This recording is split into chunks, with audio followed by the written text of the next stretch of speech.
So Cheryllyn, just share, because I mean the Lord has opened opportunity for you. Even recently you had boots on the ground in Iran. Sure. I mean there's so much happening with Iran at the moment, and terrorism and all of these things, and just weeks ago you were in Iran. Sure. Share with us a bit about that trip.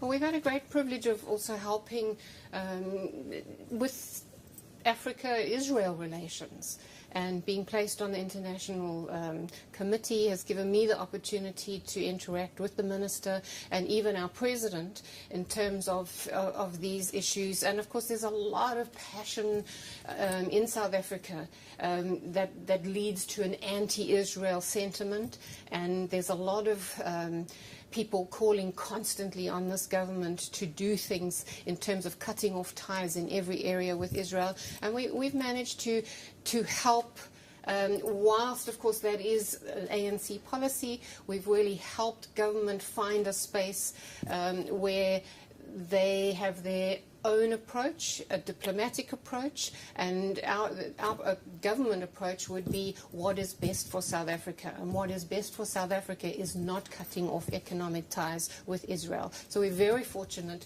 at this point in time that we've been able to have a little to do with that.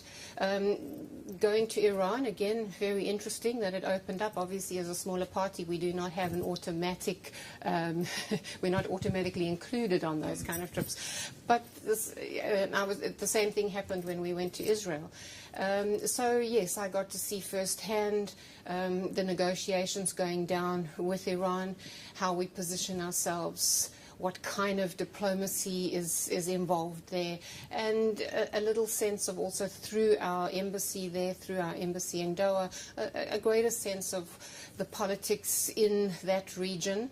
And the extended global politics is so complex, huge politics, sometimes very tiny countries, but with huge politics. And South Africa, interestingly enough, just in terms of what we've experienced here, having come through the history that we've come through, the fact that logically and humanly speaking, there would be no way that people would be able to forgive each other and move on and work together and actually make some kind of success.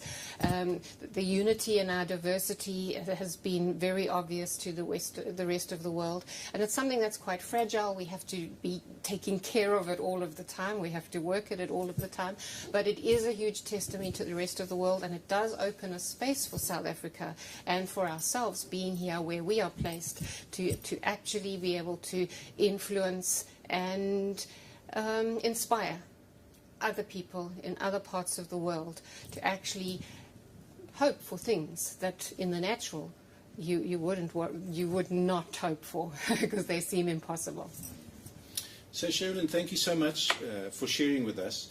You know, you were up till almost 1 o'clock last night debating in Parliament and really putting in a lot of extra effort and hard work to see godly governance come to bear in South Africa. And for that, we really appreciate you and thank you for what you do. Thank you very much. God bless.